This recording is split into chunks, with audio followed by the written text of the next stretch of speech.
press the bell icon on the YouTube app and never miss another update. Kabul bombings. 8 journalists among 29 killed in twin Afghanistan blasts. A number of journalists, including a senior AFP photographer, have died in a suicide attack in Kabul as a bomber disguised as a fellow cameraman detonated a second bomb at the site of an earlier explosion.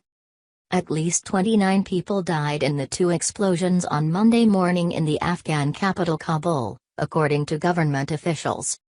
The first blast took place at around 8 a.m. local time in the Shashdarak area of the city, where the U.S. Embassy and Afghan government buildings are located, prompting journalists to rush to the scene. The second explosion came as the attacker, posing as a cameraman, detonated explosives as journalists huddled around the scene, Kabul City Police spokesman Hashmat Stainikzai told CNN.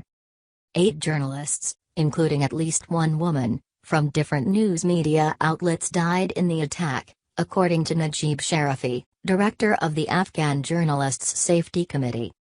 Sharifi had earlier reported that 9 journalists had died, but later revised the figure. He did not elaborate on the number of injured press. A further 45 people were injured in the 2 incidents, and have been taken to city hospitals, according to Ministry of Public Health spokesman Wahid Ndra. French news agency Agence France Presse confirmed that its photographer Shashdarak was among the dead. The agency said Meri joined AFP as a driver in 1996, the year the Taliban seized power, and in 2002 he became a full-time photo stringer, rising through the ranks to become chief photographer in the bureau. AFP Global News Director Michel Laridon released a statement on the death of the long-serving photographer. "This is a devastating blow for the brave staff of our close-knit Kabul bureau and the entire agency.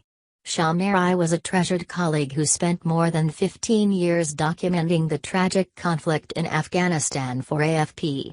He leaves behind 6 children, including a newborn daughter," AFP said. In an essay entitled When Hope Is Gone, written in 2016, before the birth of his 6th child, he acknowledged the danger of living in the city with his young family. "I don't dare to take my children for a walk. I have 5 and they spend their time cooped up inside the house. Every morning as I go to the office and every evening when I return home, all I think of are cars that can be booby-trapped, or of suicide bombers coming out of a crowd. I can't take the risk." A victim lies on the ground following the attack in Kabul. The site of the explosion was close to NATO's Afghan headquarters, the U.S. Embassy and Afghan government buildings, including the Presidential Palace, the Defense Ministry and the headquarters of Afghanistan's intelligence services. U.S. Ambassador John Bass condemned the attack.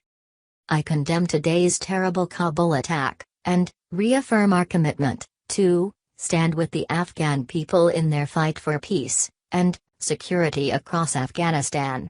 We mourn for those murdered, including the brave journalists who stand for truth in the face of violence," he wrote on Twitter. Afghanistan has seen a spate of attacks in recent weeks.